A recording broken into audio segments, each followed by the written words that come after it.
Today on Physically Spiritual, I have the joy of talking to Jason Shanks. We will be exploring the relationship between illness and holiness through his experience of being hospitalized, nearly dying, and spending time in a coma as he recovered from COVID-19. Welcome to Physically Spiritual. I've been amazed by how much growing physically healthier has changed my spiritual life. I'm captivated by discovering the truth about my body and how it reveals God. Physically Spiritual is my attempt to harmonize and share what I've discovered. I'm your host, Andrew Reinhart. In addition to his vocation as a husband and father of 5, Jason Shanks, who I'll have the opportunity to share with you all today, is the president of the OSV Institute for Innovation. His over 2 decades-long career in the church has primarily focused on creating and renewing Catholic apostolates and organizations. Jason serves as a consultant on the Committee of Religious Liberty of the USCCB and is the treasurer of the board of the National Eucharistic Congress. Welcome to the show, Jason. Hi, Andrew. It's great to be with you. It's been a while. It has been a while. We go back to our Toledo days together. Toledo days, and even before that, because this is a joy, because either when I was involved at OSU with SPO or the Josephinum, I met you while you were still, like the parish manager down in German Village? You did? Yes. Oh, wow. This goes back 20 years, you and I. Yeah, way back. And I think you had helped start up a little organization called Catholic Youth Summer Camp then. I did. Yeah. And then I discerned out of the seminary and came back to the Toledo area. And then I followed maybe about you. the same time you started as the secretariat leader here in the diocese. So, yeah. Well, it's so great to be with you. Thank you for having me. What a joy. What a pleasure this is. Yeah. Well, I'm going to post a few things in the show notes for people to see. One is your full testimony from the journey home that I remember you on years ago. But I didn't have these gray hairs then. Yeah. And I was wondering, just to start out, if you could maybe just share a little bit of what God did in your life, though, to bring you into the ministry that you do today. Yeah, that's a long story, right? So you can definitely go and watch the conversion story of how I became Catholic. Yeah. And that has a lot to do with the Eucharist, right? That has a lot to do with John chapter 6 and discovering, that Jesus really means what he means, that you must eat my flesh and drink my blood. But to even get to that point was a sort of a long sort of journey of exploration and discovery. And I was brought into the church in 1999. So coming up on maybe an anniversary of joining the church. 25, yeah. 25 years, right. And so made that decision, but really had made that decision almost a year before, after a lot of discovery going through what's now called CRU at Miami University in Oxford, Ohio. And asking a lot of fundamental questions, which I'm sure many of your listeners have asked, but really sort of accidentally ended up in the Catholic Church because it wasn't what I wanted. I thought Catholics were cannibalists, and I thought Catholics, worshipped idols and did all kinds of things. And so once all that was sort of realized those were straw man arguments, and dug into the Reformation and the faith alone and scripture alone questions, and ultimately went back and said, well, what does the early church teach? What does the early church believe? Thinking it would be very simple. It would be, without all the hocus pocus of the Catholic Church. And I was surprised when, they were baptized on Pentecost, and the first thing they did was baptize and break bread. and so then the Lord just kept talking on my heart. And then I remember sort of like the scales falling from my eyes. I had read John chapter 6 many, many times, but in this time, understood it as the real presence of Jesus Christ, and knew I had to become Catholic. Like at that moment, most of scripture made sense to me. Everything sort of clicked. And, but then I had to deal with some of the fallout of becoming Catholic, like most people, most converts, family, friends, and others who weren't all that thrilled, and became Catholic, and then taught in the inner city for 3 years in Columbus, Ohio. And then around that time, started getting involved. Even before I was technically Catholic, I was running a Catholic youth ministry group, which is a story in and of itself.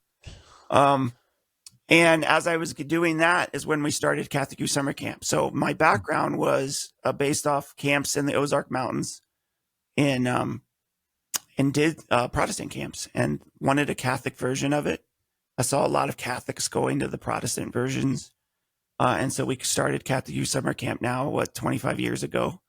And now it's called Damascus, and it's doing really great. I'm not so involved anymore, but the guys there and the work they're doing is tremendous. Went to seminary, like you said. I went to seminary thought I was going to be studied to be a priest. And so I did study there for a year in pre-theology. And then I decided to turn myself out. And they did something sort of unusual. They allowed me to work. So I went and worked at St. Mary's in German Village. I did all the pastoral ministry work. And then eventually I did the business work as well. But they allowed me the Josephinum to get my master's in theology. So I got my master's in theology in the New Evangelization. And then later I met my wife, and we got married 20 years this October. Oh, congrats. And we started having children and decided, parish salaries just aren't going to work. Got another master's at that time in nonprofit administration from Notre Dame. And then ended up in Toledo, Ohio, doing secretariat ministry leader, which the title's a hard one these days. And loved that. Did that for about 2 years, and then went to Catholic Charities in Detroit, and really worked there with Archbishop Ignorant to merge the entities into one entity. So a lot of my background, even in college before I was Catholic, was how do we take ideas and put them into action? How do we move new ideas forward? And I started getting a little bit of a reputation of a fixer, a guy who's a change agent, someone you bring in if you need to merge something or renovate something. And that was what brought me to Detroit. And then after that, I got a call from our Sunday Visitor, and they wanted to relook at what's called the Our Sunday Visitor Institute. And that institute is the sort of the philanthropic arm of OSV. OSV is this famous Catholic newspaper, over 100-year-old ministry, who's just does tremendous things in the church. A lot of it behind the scenes that many don't see. And they were doing grants for years, but they wanted to look and take that in a whole new direction. And so for the last 6 years, I've done that work. And we've been focused on what is sort of the entrepreneurial ideas that need to be brought forward in the new evangelization. So John Paul II talks about, in the new evangelization, new in ardor, new in expression, new in method. And we were discovering through people actually just sending grants to us that wasn't a whole lot of new methods. And what we found was there's a lot of things happening in the church, but we're not sure it was working. So we started things called the OSV Innovation Challenge and gave prizes away for people to bring ideas forward. And we started TED Talks for Catholics, which we called OSV Talks, and really just trying to spur a new movement in the area of evangelization that people could think about, how am I going to reach our neighbor? And this was sort of at the time where I would say the church was licking their wounds, like Cardinal McCarrick and a variety of other things was happening. And we were trying to put everybody more on a footing of mission again. And so I've been doing that for the last 3 years, of which you said it in my bio, on the last probably year. And what I'm currently doing is assisting with and helping the National Eucharistic Congress as they're planning a big event in Indianapolis. And I'm now assisting with some of that work from OSVs, loaning me out to them. And I'm trying to help that come to life. So a lot of startup activity is what I've been probably focused on the last 6 years. Yeah, that's exciting. And so if you all head over to osvinstitute.com, you'll find some familiar faces over there. I mean, previously on the show, we had Dr. Kathleen Birchelman, who I think was in the Innovations Challenge one year with My Catholic Doctor. Yeah, exactly. And then also we had on Sam from Fierce Athlete, who I think gave one of the Innovations talks. And so she did. You'll find some familiar faces over there. Yeah. See, OSV's everywhere. We got to have our hands in a lot of different pots. And everywhere. You mentioned two of the good ones right there. And if you dig deep into your local parish, chances are between the bulletin, the envelopes, the website, OSV is probably somewhere supporting your parish in some of its basic functioning. So yeah, we're in 15,000 of the 17,000 parishes. And so It's we're like the back engine helps the parish go. And I think you're right. We're probably in some form or fashion in your local parish. Yep. Yep. So as we talked about this opportunity when we reconnected a few months ago, I kind of watched from a distance as a few years ago you had gotten sick. Did. And I started to get these kind of prayer requests that turned into kind of urgent prayer requests. And I'd sort of watched the saga from a distance of you really kind of almost like you had one foot in the door of the end. And then the Lord kind of pulling you out of that with, of course, the help of good doctors and family and everyone else. And something that, this show's all about the intersection between health and holiness from a Catholic perspective. And, we talk a lot about sort of new science and new technologies and how it can help us to live our lives as saints, and also the way that the insights from our faith help us to live a holier, happier life, a lot about virtue, stuff like that. But I haven't spent a lot of time or had the opportunity to talk a lot about illness and the effect that being sick, being in the hospital, going through these ordeals really affect our life as disciples. So could you just share with the audience, like your experience with COVID and what that whole ordeal was like for you and your family? And yeah, so, we're going back a few years, right? Back to, what was it? 2020, 2021. yeah, So, those were the days where when you bring the mail in, you would leave it in the garage for a while. We were bringing the groceries in and we were wiping them down because we didn't know. But we knew hospitals were filling up. We knew this was spreading like wildfire. People were getting very sick and many weren't making it. If you remember back at the time, this was the time when they were short on even the machines to intubate people, and so they're doing mass production of intubation machines, and so just to give context, right? I mean, and when that hit the area we live, which is Fort Wayne, Indiana, at my age, at the time I was like 45. I wasn't able to get a vaccination. There wasn't a lot of those medicines on. So if you remember, again, back in New York and stuff, they're bringing in ships, with portable hospitals and stuff. Well, we saw all that coming to the Midwest, and it hit Fort Wayne, and just like everywhere else, the hospitals started filling up. And we got COVID through my special needs daughter, who everybody else was at home, but she unfortunately needed to go somewhere every day. She brought COVID home to the family. We got it. We went and got tested. Sure enough, we had it. All the kids had it. We have 5 kids, my wife and I. And I don't know if this is related, but as an asthmatic, I got it pretty bad. And they put me on at home breathing treatments. Wasn't going very well. I'm really struggling to breathe. But because of my background with asthma, I sort of know what I can handle and what I can't, when I need to go somewhere and I was really struggling with these breathing. I was really struggling to be able to breathe. So I went to the hospital, went in the emergency room. I waited, and they came out. The nurse came out. She said, "We have nowhere to put you." And I was like, well, I need to go home then, because at least at home I can get a breathing treatment. So I left, came back home. For the next 4 days, struggled till I remember coming down, barely able to walk down the stairs, went into my office, started putting my shoes on. My wife said, "Where are you going?" I said, "You're going to call for the squad. I'm going to go to the hospital." She called for the squad. I was taken out by squad to the hospital. I mean, smartly, I knew if I came by squad, they're probably going to see me. So we get to the hospital. Now, again, as an asthmatic, I really thought I was going for like a breathing treatment, send me back home. I'm laying there, and they came in and they did a lung x-ray. And then they said, this is sort of the second worst case we've seen. And we're going to have to sedate you and intubate you. wow. Now, given the history of everything, why I went back through, I sort of knew what that meant, right? I mean, I knew what that meant to be sedated. And I knew what that also meant was I was bad enough that I might not come out of sedation. So I started texting people, my family, my parents, letting them know what was going to happen.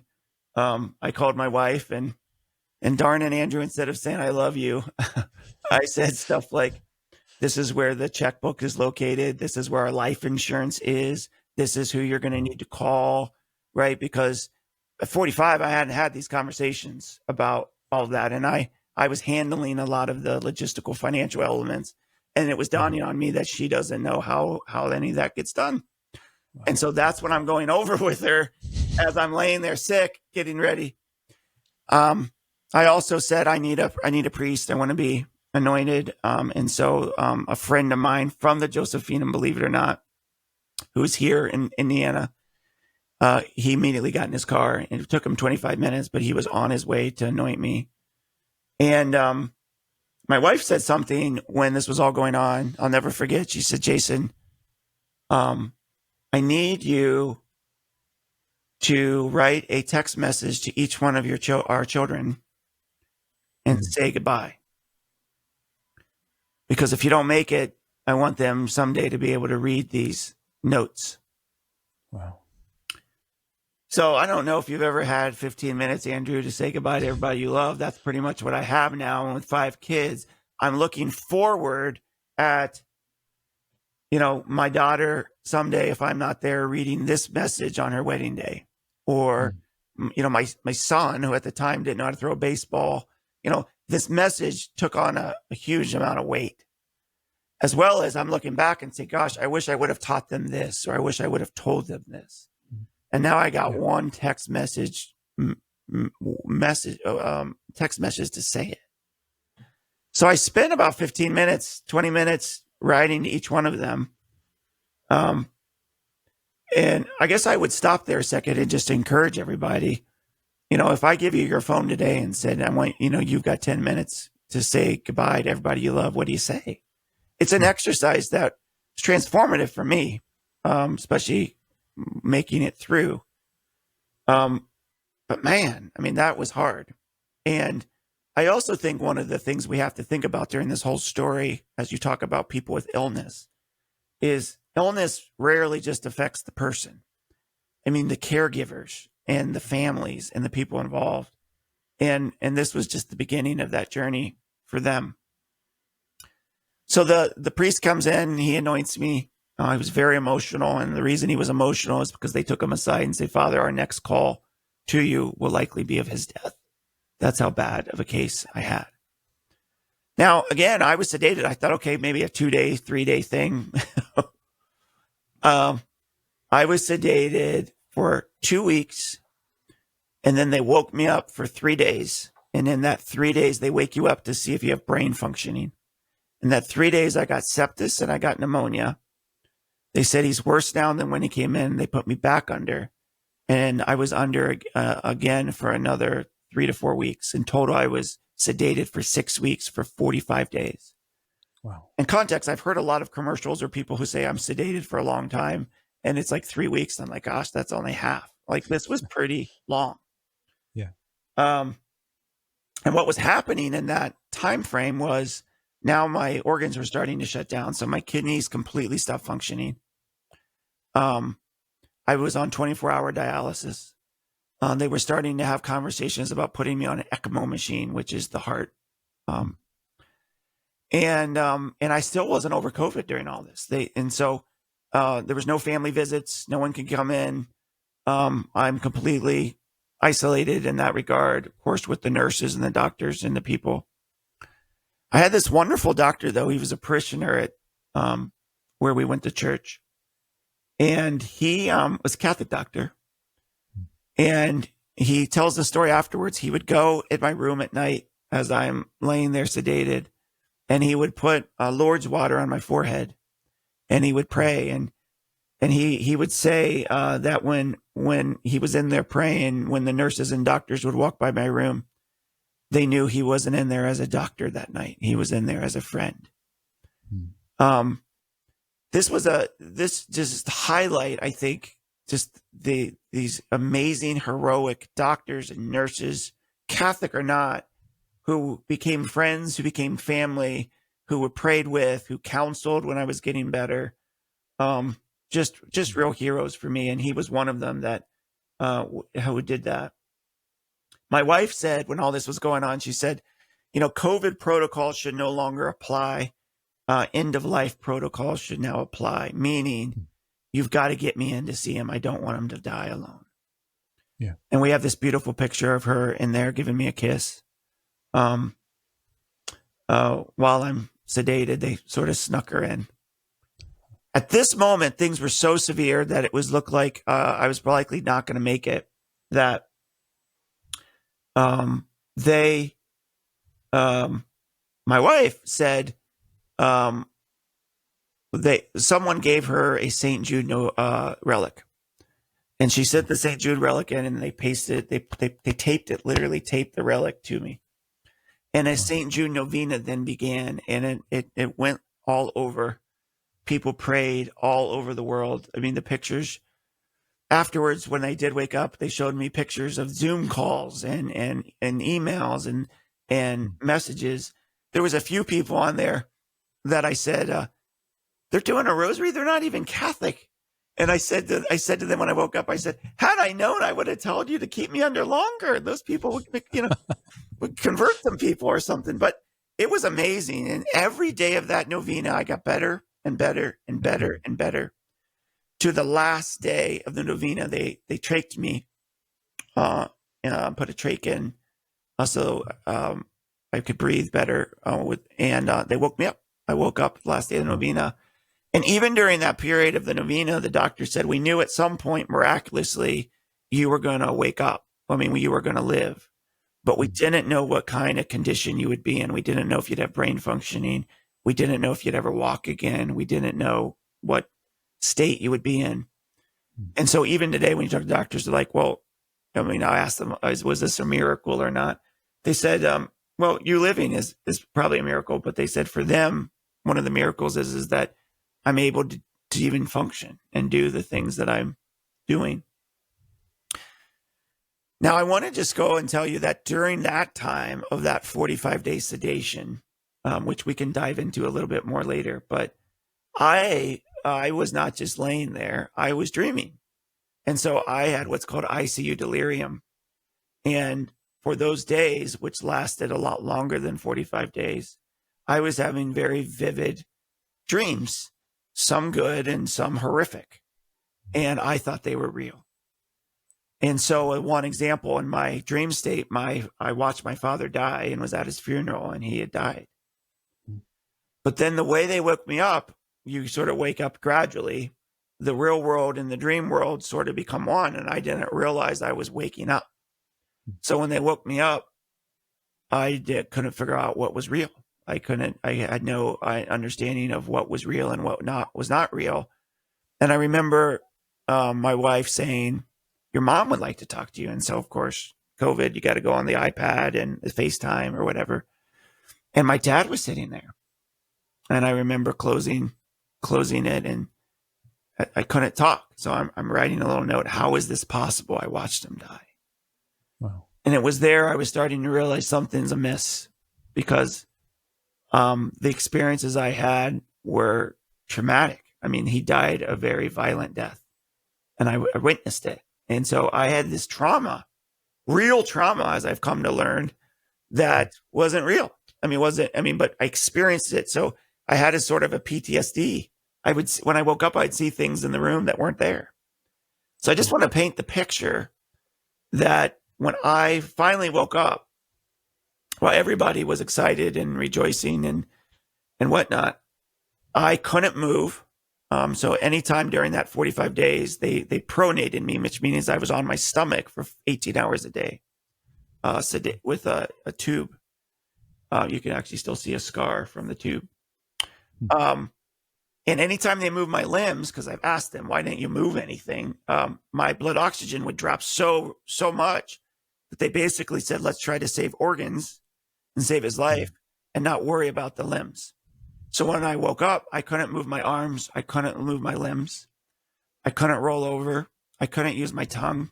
I could no longer swallow because of the trach and everything. And I couldn't talk. I didn't have, it's called a talking valve. I couldn't talk.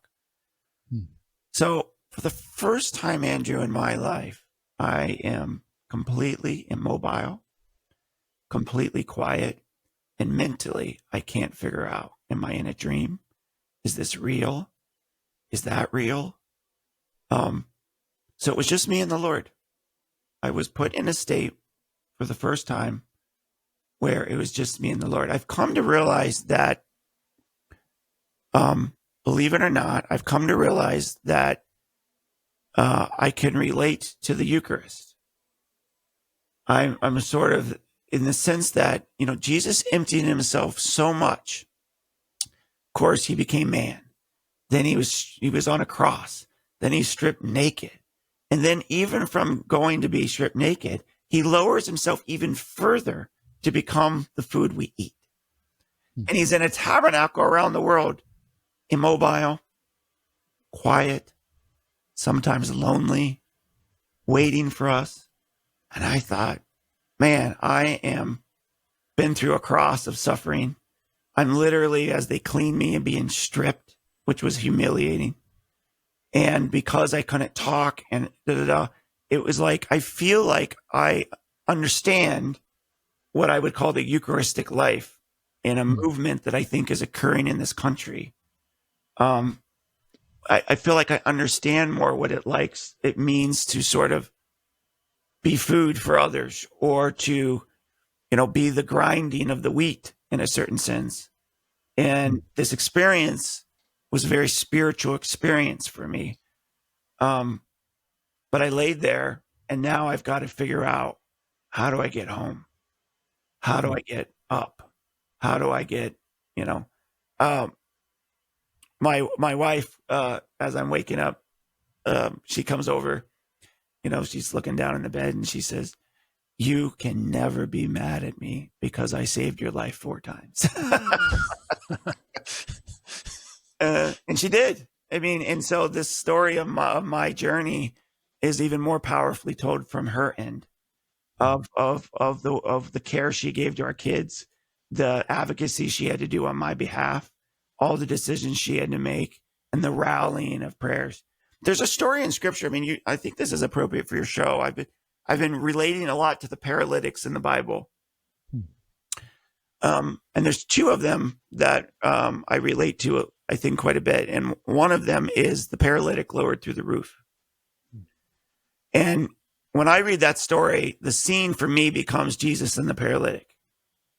I just always gravitate to that interaction. And I forget about the friends that lowered him through the roof. Yeah. And for me, what I came to realize is all these people prayed me back to life. And all these people prayed me. I mean, they lowered me through the roof. Their prayers of intercession saved my life. And we forget about those friends that were courageous enough to tear into the roof and say, "You got to be in front of Jesus." And you, Andrew, and others who got those prayer requests lowered me in front of Jesus. And he said, "Rise and walk." And so so then the journey for me was, I went from the ICU to another hospital that they get you off of the machines. And then they go from there to rehab. And it took me another 45 days from the time I woke up to actually get out of the hospital. And then I spent weeks going through in-home therapy as well. And those times were some of the most challenging of my life, to relearn everything, and it's you're sort of lifted up by grace, of course, but there was a lot of grit and will. There was a lot of times you wanted to give up, and things started happening in terms of a realization that the suffering I was going to, that there was potentially, anyway, some graces merited from it. And so I did some work. Actually, Bishop Rhodes, our local bishop, came and visited, and we had some interesting conversations on how can I apply those graces to others, right? And I think sometimes when you're ill, especially as a guy, we become these big babies where it's, we just turn inward. Yeah. And what happened to me is I turned outward in 2 ways. One, my wife would start bringing me these prayer requests, because what was happening at this time, which we should talk about, is everybody was starting to say, "You're the miracle man. You're the miracle man." Even the doctors would come in and I mean, people would come visit because they thought this miracle had happened. So prayer requests would come in, and I would take those prayer requests and I would offer them to Our Lady for any graces that I may have received. And I offer that to say that this idea of redemptive suffering and using suffering for others was restorative for me. It was transformative, right? It made this illness, it made this rehab, it made the hardness of it have a certain sense of meaning in life that I could apply to others, which I think made my recovery quicker and easier and better.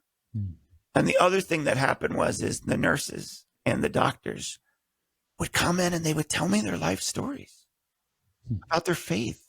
Now, I couldn't talk. So at one point, I wrote my wife and I said, could you bring me the rosaries we got from Rome a few years back? We had its package. And when the nurse would come in and I would learn about their marriage situation or this, that, and the other, I would hand them a rosary, a blessed rosary by our Holy Father.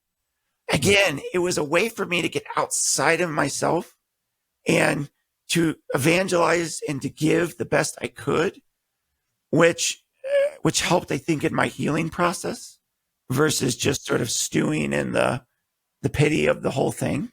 Now, I'm not going to say I was some saint. Like, there was times I was like, I'm not going to make it. I remember both in my dream having a conversation with the Lord, and my conversation was, Lord, I can't go anymore. I don't think I can make it. I'm tired. I can't go anymore. And he basically gave me some tough love and said, you don't have a choice. You have 5 kids and a special needs daughter. Keep fighting. I said, okay. And there was time even in rehab, this great guy who did rehab, he knew I was just getting dejected. It was hard to learn to walk again and do stairs. Stairs were tough. And he just did so. I mean, these guys, these health workers become your friends, your counselors, your coach. I will never forget when I came home. I was this far. I was a lot better. And she goes, "What do you want to do today?" I said, "I want to try to ride a bike." Now imagine, remember when you're like a little kid and your dad's out there and holding the back of the bike? Well, that's me as an adult on a big bike with a therapist out on the sidewalk, and all the neighbors, and here I am. And I hesitated. I hesitated to go. And she said, why aren't you going? I said, well, I'm just thinking about what if I fall? And she said, well, fall to the left at your bad side. And I was like, okay, that makes sense to me. I'll just fall that way. And I took off, right? And I say that because it's those little moments that I think are life lessons. Like for me, I'm like, okay, what am I waiting for? Let's go. Just fall to the left. I went through all this. What's the matter of falling on a bike, for crying out loud? And so this was sort of my journey. And ultimately I came home. My wife brought me home. I had missed Christmas because it was started in November. We missed Thanksgiving. I missed Christmas. And I said to her, I feel bad I missed Christmas. I didn't get to see the kids have Christmas. And she said, this is now February.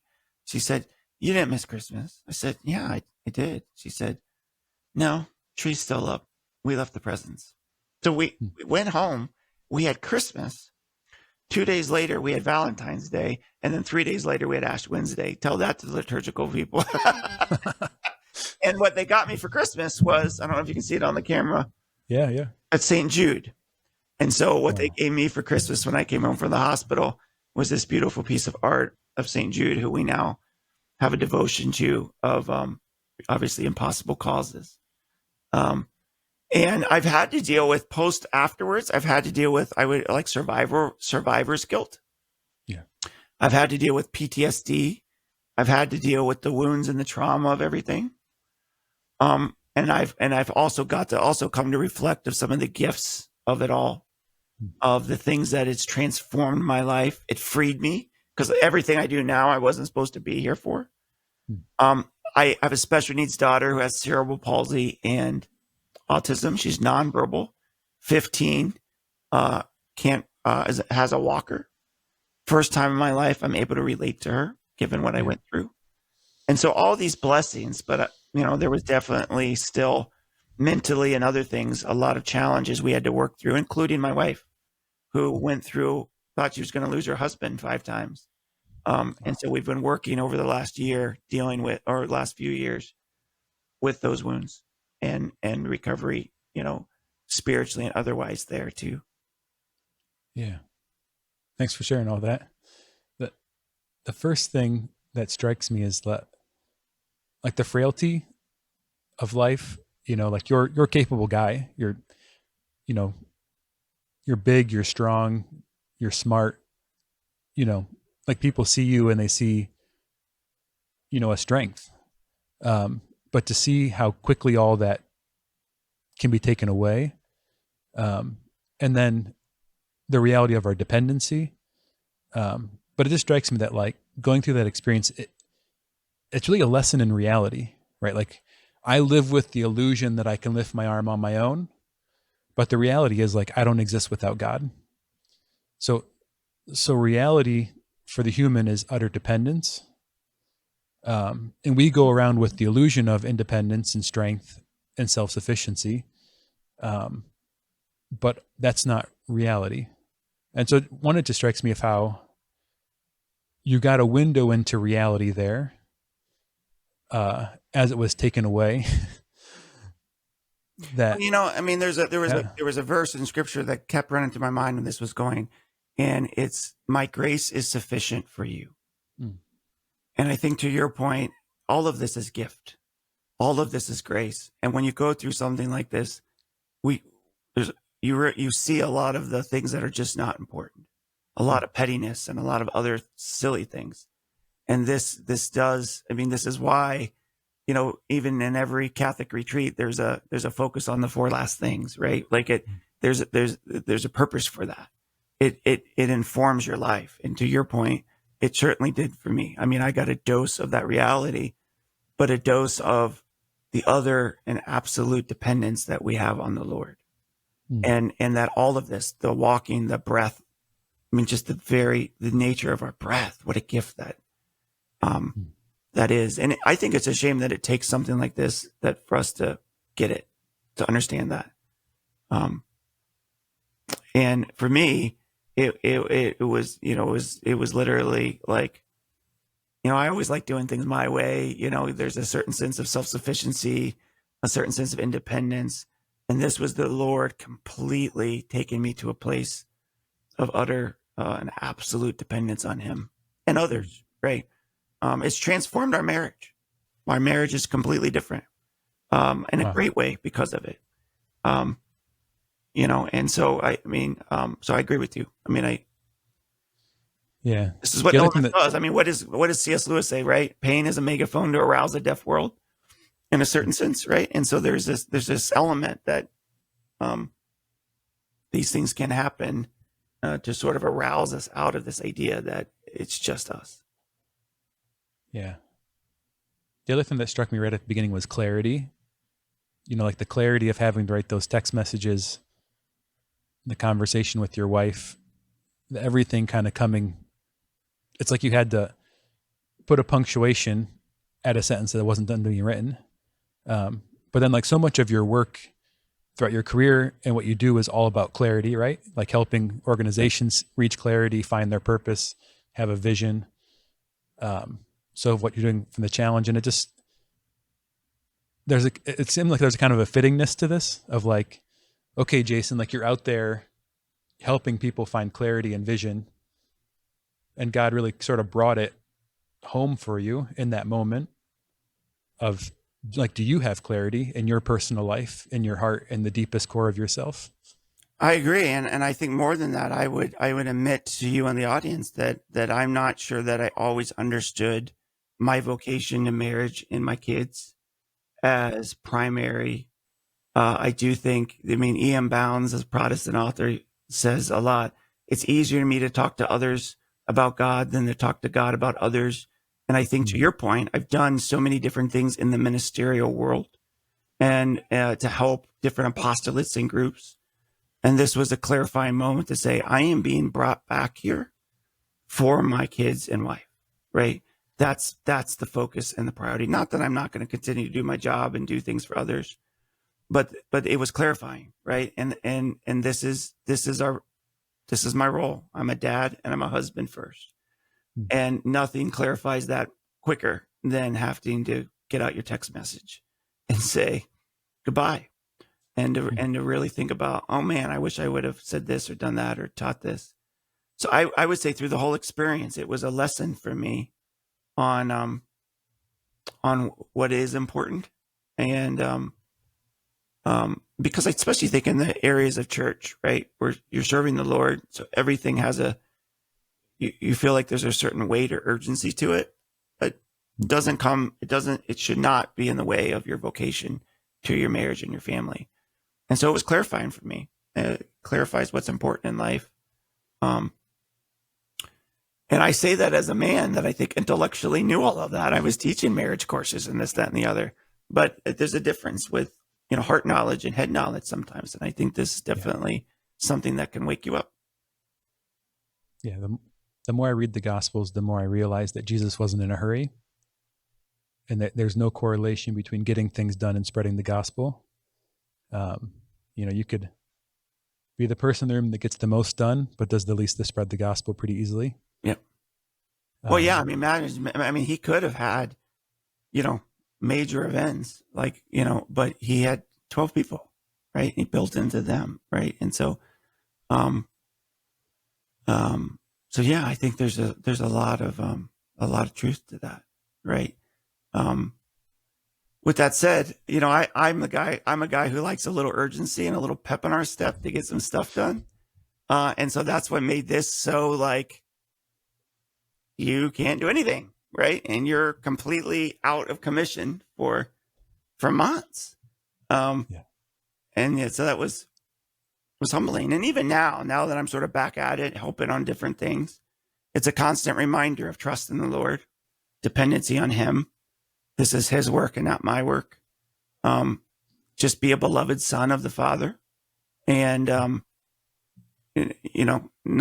not put yourself out over your skis as if you're doing any of it. And so it's been great. It's been a good, there's a book I like, Providence of Divine Will. It talks about the sacrament of the moment, and meaning that if you ask every second of every day, what's God's will, how different your life would be, and you've led it that way, how different all the world would be.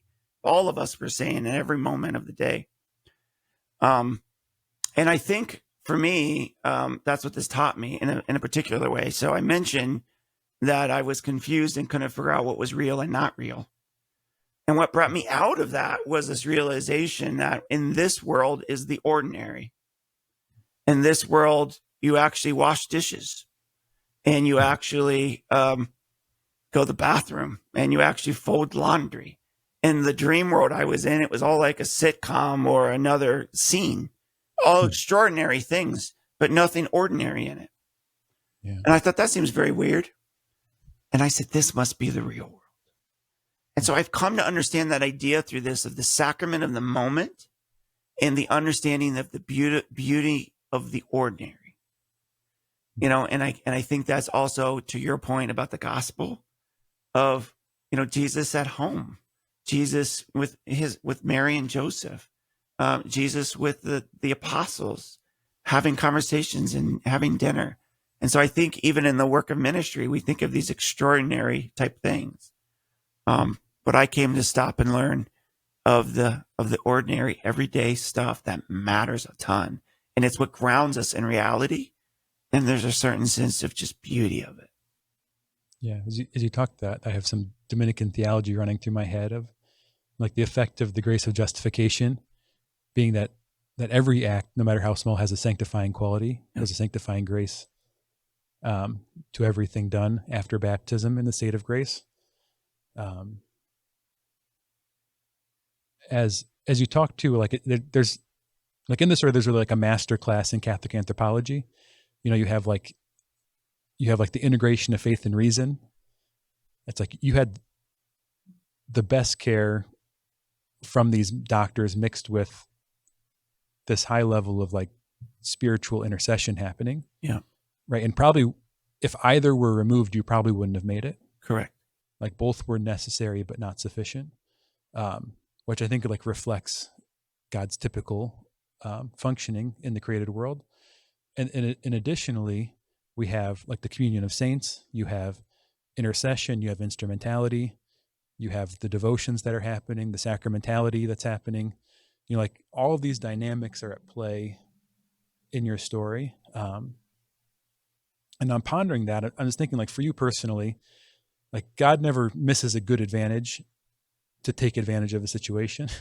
Right. So in all of this, like you'd already mentioned about these doctors or others who are having some insight, openness to conversion, sharing their stories, maybe breaking through some of their mundane, turning them toward prayer.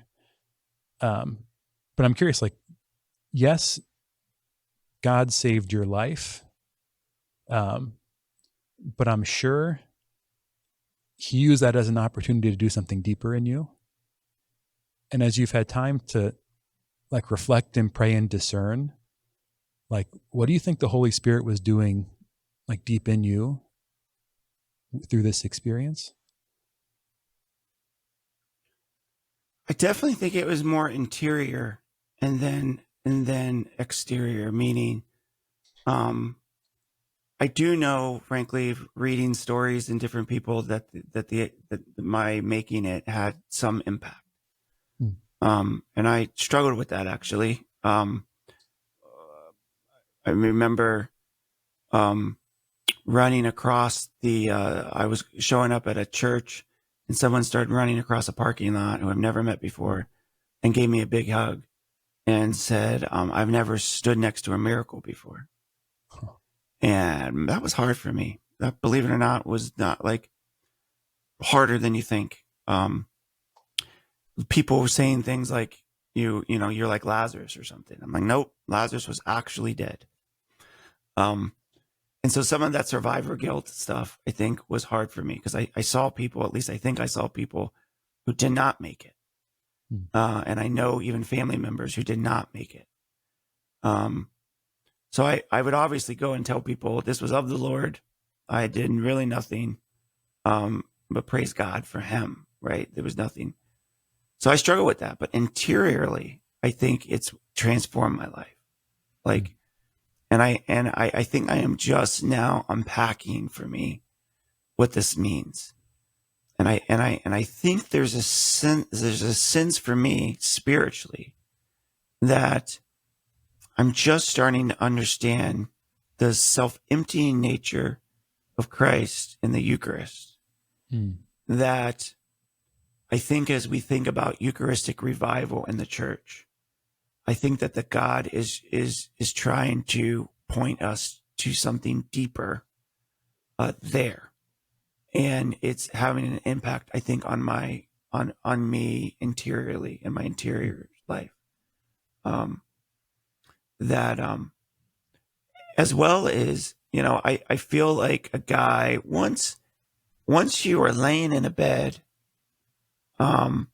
completely stripped and someone's washing you and they're feeding you and you're doing this, I feel like I could just drop the mask and everything already, right? I think I can just be real and vulnerable.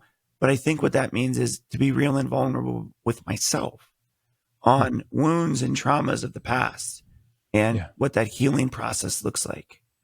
And so I've been humbled to a certain sense, in a positive way, that I think it allows me to finally be open to some healing that was needed on other things. And I'm not sure I would have ever done some of that work needed had I not gone through this physical illness and physical experience. And so that's why I wanted to be on your show. Like, to me, it's so interrelated. The spiritual, the physical, the mental, all of this sort of came in a culmination for me in a 45 to 90 day moment. That sort of for me brought every theology class and philosophy class, for that matter, to life, because I felt like I lived it. And I came out the other side. Yeah. As you share that, the words that are echoing in my heart are Jesus' response to Nathaniel, like, how could I climb back in my mother's womb? And he says, if you're not being baptized in water and spirit, and talking about becoming like a child again. In so many ways, like the state you were brought in is similar to that infant who's newborn. Yep. Right. Exactly. And so there's a real like sacramental reality that I think that's the state of the newly baptized spiritually. Yep. And we're often sort of blind to that, both in the ministry we provide to them, but also I think one of the greatest errors we all make is to overestimate our spiritual maturity, which never does us any good. So you were really given like a window into like, what's that really like? Exactly. And again, I feel like this was going all the way to the core of the center of my heart, like our heart knowledge. And this was sort of bypassing all the courses in theology and this, that, and the other. And this was a taste and a variety of, for me anyway, there was a lot of relation to suffering that Christ went through and whatnot. I can tell you, by the way, in my dream state, there was a moment that I thought I was going to die. Like I knew the moment where I could sense where my time is up, and there was a lot of prayer during that moment. Next thing I know, I'm awake.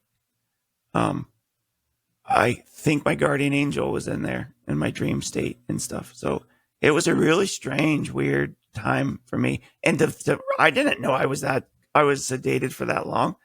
I woke up and I'm like 45 days. What? Like, what? I missed Christmas. So, yeah, it was. Yeah. I think that's a good place to land. What the quote that comes to mind from John Paul II is, it's the body and the body alone that can make visible the invisible reality of God. Yeah. So Jason, thank you so much for sharing your story on the show. Thank you for your witness, for just your ongoing love for your family and for the church. And I'm honored to call you a friend and look forward to reconnecting. Thanks, Andrew. Appreciate you having me on, and God bless you and your work and for this great podcast. Thank you. Thank you so much for listening to or watching Physically Spiritual. I'm so grateful for every moment you give into this show. Please remember to subscribe, like, follow, and share the show. And if you want to support everything we're doing at Physically Spiritual or at Awaken Catholic, you can become a patron of the show at physicallyspiritual.com. To find anything I'm up to, head over to becominggift.com. God bless everyone.